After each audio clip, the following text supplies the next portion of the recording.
Hello friend, मैं नीलू लोक गायिका गीत अपने यूट्यूब चैनल पे आप लोग का स्वागत करती हूँ। और मैं जा रही हूँ एक बेटी विवाह गीत गाने। आप लोगों को कैसा लगेगा कमेंट बॉक्स में जरूर बताना और मेरे वीडियो को लाइक सब्सक्राइब करना। राधे राधे, जय माता जी, राम राम। काशी काशी पगड़ी मुरेठ बान्हा पापा हो, तब राजा बेटी के बीबा। कसी कसी पगड़ी मुरठ बान्हा पापा हो, तब राजा बेटी के बिया। दुआरे पे खोजी आए पापा, ससुर सुबेदारवा हो। दलाने में भासुरु हमार, कॉलेज में पढ़त खोजिया छोटका देवरवा हो।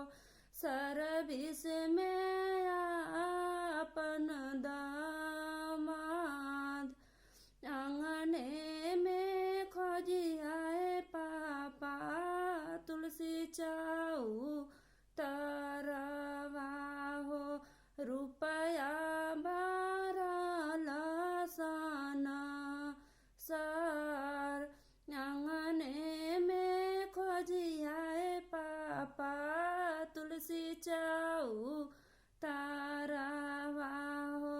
रुपया बारह लसाना सर, कसी कसी पगड़ी मुरठ बान्हे चाचा हो, तब राजा बेटी कबीबा। कसी कसी पगड़ी मुरठ बान्हा चाचा हो, तब राजा बेटी कबीबा। दुआरे पे खोजी आए चाचा, ससुर सुबेदारवा हो।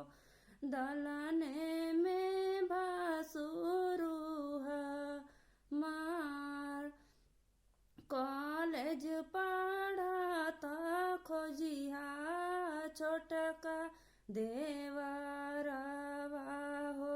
सर्विस में अपन दामाद, आंगने में खोजिया चाचा, तुलसी चाऊ तारवा हो।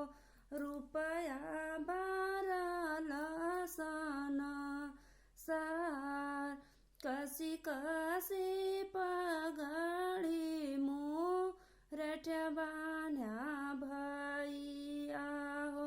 तब रचिया बहिना के विवाह, कसी कसी पगड़ी मुरठ बान्हा भैया हो।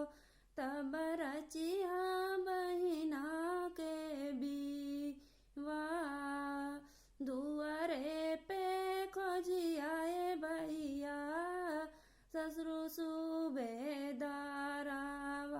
हो। दलाने में भासुरु हमार, कॉलेज पढ़ता खोजिया छोटका देवरवा हो।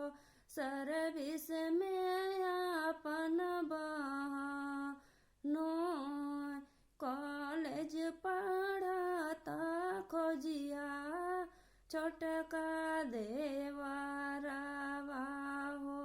सर्विस